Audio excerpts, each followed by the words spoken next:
The last train to Khrushchev always ran empty. At least that's what people said.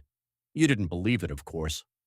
Rumors grow in small towns the way mold grows in damp corners, quietly, stubbornly, feeding on boredom. So when you missed your usual ride home and saw the dim lights of that old train waiting on the far track, you didn't hesitate. The platform was silent, no announcements, no conductor, just the low hum of electricity and the faint creak of metal. You stepped inside. The doors slid shut behind you with a finality that felt intentional. The interior lights flickered. Old yellow bulbs cast long shadows across rows of empty seats. Dust hung in the air, disturbed only by your movement. You sat near the window trying to ignore the strange stillness. Then the train started moving. No whistle, no jolt, just motion. Outside, the station disappeared too quickly, as if swallowed by darkness rather than left behind. You frowned. The route should have passed through at least 3 lit towns before Khrushchev. You knew this line. But there were no lights outside, only black. After a few minutes, you noticed something odd. Your reflection in the window wasn't quite right. At first, it lagged. You moved your head slightly and your reflection followed a second too late. You blinked, leaned closer. Your reflection didn't blink back. Your chest tightened. You quickly turned away, heart pounding, telling yourself it was just the flickering lights, old glass, fatigue, anything. Then you heard footsteps.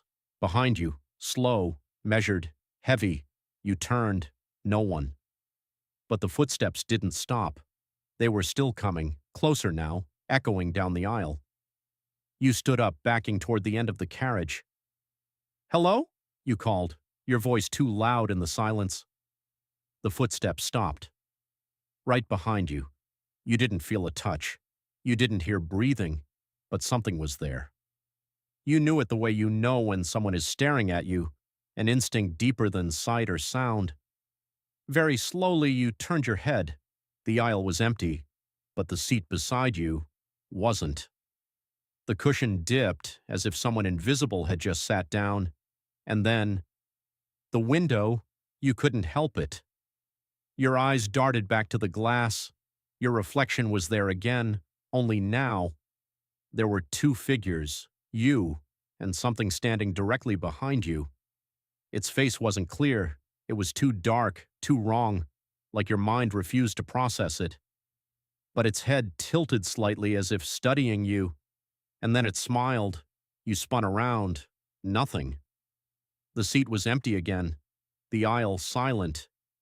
But when you turned back to the window, you were alone in the reflection, except you weren't sitting anymore. Your reflection was still seated, staring forward, unmoving, while you stood behind it. The train began to slow. Relief flooded you. A station, finally. Outside, faint lights appeared, flickering like dying candles. The train stopped with a long, metallic sigh. The doors opened. You stumbled out onto the platform, gasping fresh air. A sign hung crookedly above you. You wiped your eyes, trying to focus. The letters were faded, scratched, but still readable. HRUSHOV. You turned back toward the train. Inside, through the dirty window, you saw someone sitting in your seat. It looked exactly like you. It stared straight ahead, expression empty. Then slowly, it turned its head and smiled. The doors slammed shut.